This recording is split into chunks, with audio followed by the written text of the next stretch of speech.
Hey boys and girls, Mr. D here. In this video we're going to try and take a look at how to graph quadratic functions. See some pictures here of what quadratic functions look like. Again, they are basically U-shaped functions, U-shaped graphs. In this image here with the bridge, you can see where we might see quadratic functions in real life, why they're so important to us, being able to hold up bridges and buildings. Here's what it looked like as you graph it. And even some of you that play sports, we see quadratic functions in sports. Never really thought about it probably, but that's what we're going to do here. We're going to start to look at graphs of quadratic functions. When you're done watching this video, you should be able to graph quadratic functions and start to think about quadratic functions in a different way. So let's move forward here and take a look at a couple things.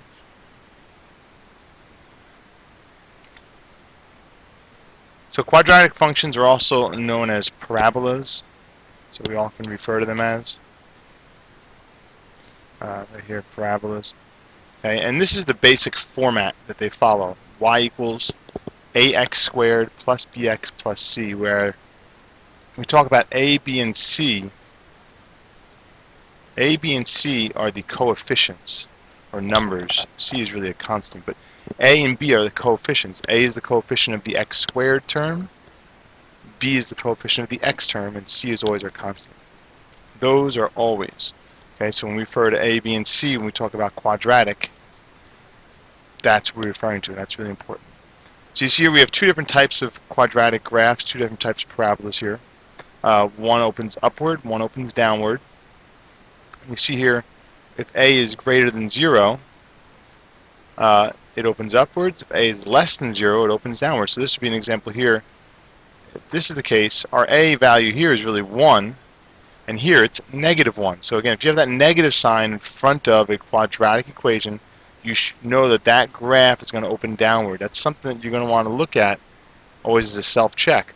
Or in a way, when you look at an equation, the first thing you should be able to know right off the bat is whether or not that graph is going to be opening upwards or downwards. Just right off the bat, whether or not you see a negative sign in front of the equation or not. Okay? So, let's take a look here. There's a few steps to this process. This is not a short process, but it's something I think is very manageable for all you guys and girls. So, this one says here, graph each function, label the axis of symmetry and the vertex. So the first thing it says is to find the axis of symmetry. And here's how we're going to do that. This is the formula you're going to want to use. X equals negative b over 2a. Negative b over 2a. So the first thing I want to do here is let's just identify our a, b, and c values, just so we're all clear on that.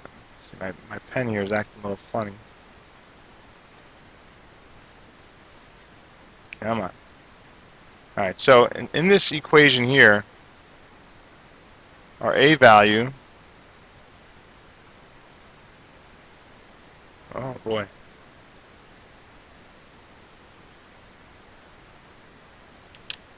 Alright, I'm going to have to scratch that. Sorry about that. Let's just use the mouse here for this one. It's a little bit sloppier, but we'll get it done later. Got to clean out that pen, I think. Alright, so a, in this case, our coefficient on the x squared is 1. Our b value, again, look at the coefficient in front of the x term. Be careful, it's not 2. It's going to be -2. Okay. And our c value here is -1. Alright, so there's our a, b, and c. So again, if we go back to this equation here, this formula is one you'll have to memorize. Okay, there's just no way around it. It's not that complicated, but you've got to memorize this one. X equals negative b over 2a. So that's going to get us to find our axis of symmetry.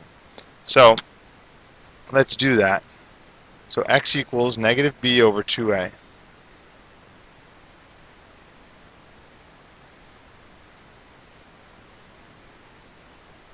So x equals negative b, right? So really what you got there is -2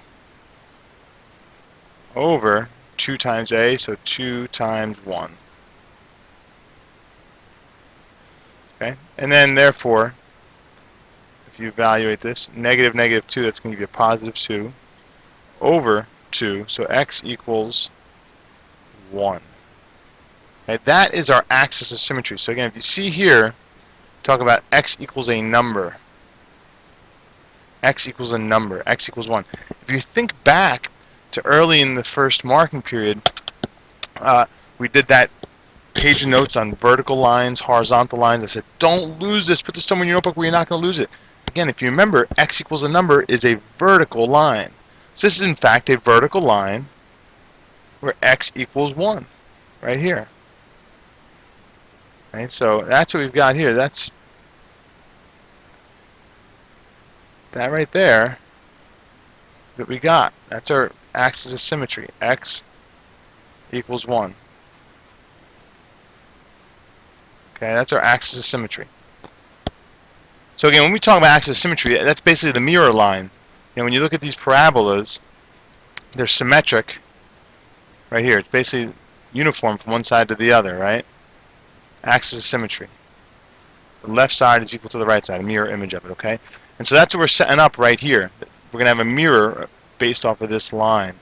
Okay, now, from there, we're going to need to find the vertex. We're going to plug this x value back into our original equation to find its corresponding y value, okay? So, let's do that. So x equals 1, right? So y equals, let's plug it in, 1 squared minus 2 times 1 minus 1. All right, 1 squared is 1, minus 2, minus 1. Okay? And we do this, you get, this is negative 3 right here, so you have 1 minus 3. That's going to give us negative 2. We want, so there's our vertex, x, y, right? When x is 1, y is negative 2. 1, negative 2. We can plot that point right on our graph. That's our vertex. 1, negative 2. Right? This is our vertex.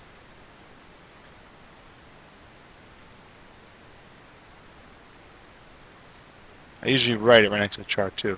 So I know it's my vertex. Now the next thing we want to do is we want to pick 2 x values to the right of the axis, and 2 axis of symmetry, and 2 to the left. So what that means is we can pick any 2 values over here.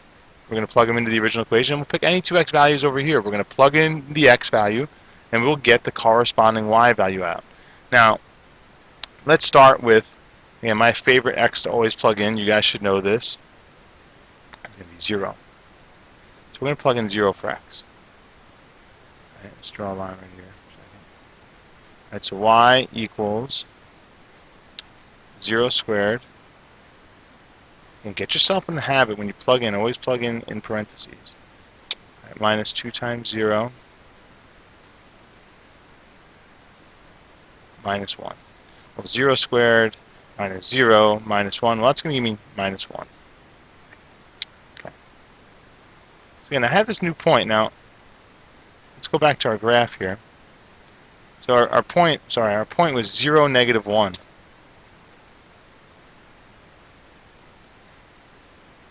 Alright, 0, negative 1. Oh, sorry about that. Tough to write with the mouse. Alright, now, if you notice, the x value that we chose is 1 unit to the left of our axis of symmetry. Again, this is a mirror line, so if I choose an x value 1 unit to the right, it should be the same y value. In other words, I would anticipate that point being right here. Let's take a look. So if we made x equal to 2, let's go back and do our work here. Okay? And let's make x equal to 2.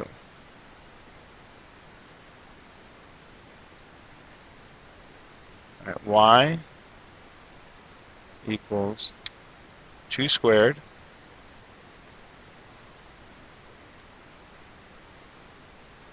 minus 2 times 2 minus 1. Alright, 2 squared is 4 minus 4 minus 1. Look, 4 minus 4 is 0. 0 minus 1 will be negative 1. So when we plug in x, we plug in 2 for x, the y value on this graph is going to be negative 1. And if you look here, that's what it is, 2, negative 1. So the key here that I like to think about is when I pick my x values, if I pick them intelligently, I can really be self-checking my work. If I plugged in 2 into this equation here, and I came out with a value that was different than negative 1, then I would know that I did something wrong because it should be symmetric. It should be symmetric. All right, so now I'm going to work 2 values to the right of the axis symmetry. So let's plug in 3 for x. Okay, I'll start a new page over here. So y equals 3 squared minus 2 times 3 minus 1. Okay, 9 minus 6 minus 1. Negative 6 and negative 1 is going to give me negative 7. 9 minus 7 is 2. So when we plug in 3, we get a y value of 2. Let's graph that one. So 3, 2.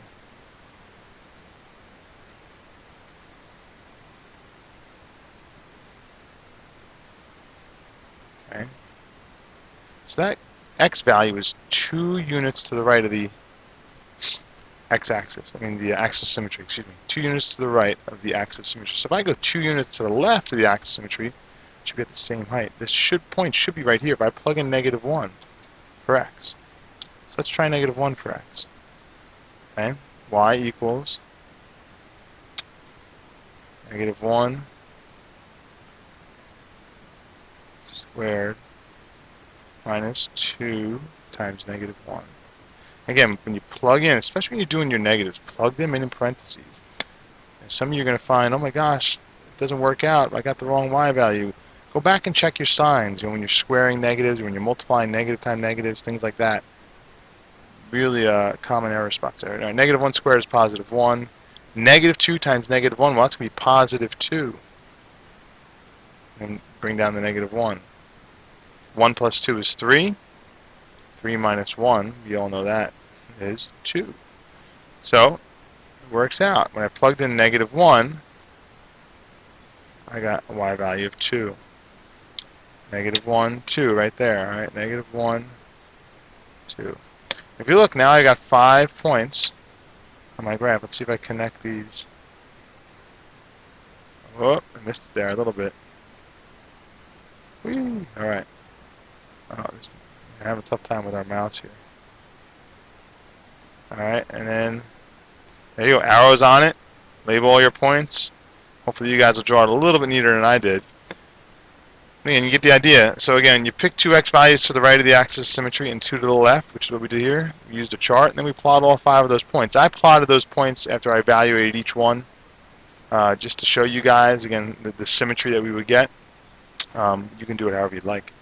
Okay, so hopefully this video helps you, and do some more practice.